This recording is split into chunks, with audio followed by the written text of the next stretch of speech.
A new attempt to crack down on unlicensed smoke shops. It fines landlords who rent them space. CBS 2 political reporter Marcia Kramer joins us now with more on this development. Marcia? Well, Christine and Dick, I'm calling this the weed whacker law.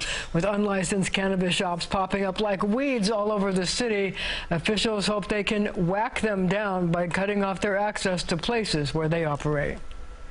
Our goal is to shut down these unlicensed cannabis and smoke shops. Councilwoman Lynn Schulman and a group of city officials announcing a new plan to close down the thousands of illegal smoke shops that have sprung up like, yes, weeds all over the city.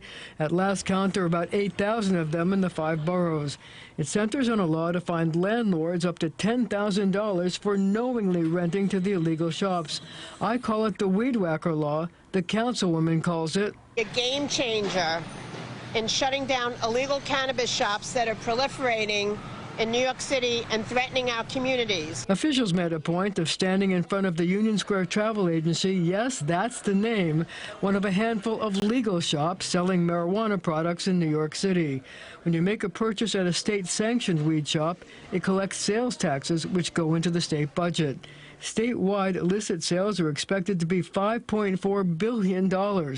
Officials say licensed sales are projected to be only $2 billion. Even though the state rollout of licenses has been slow and plagued with problems, officials argue it's safer to buy cannabis products at a legal store because the entire process from farm to store is controlled. The whole point of the legal market, you'll be able to trace that strain from the seed to the sale.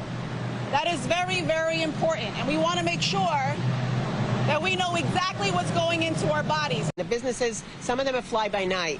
This is targeting landlords who actually have stake in the community. The city also tries to close the illegal shops by filing nuisance abatement charges against them. How long does a nuisance abatement procedure take usually?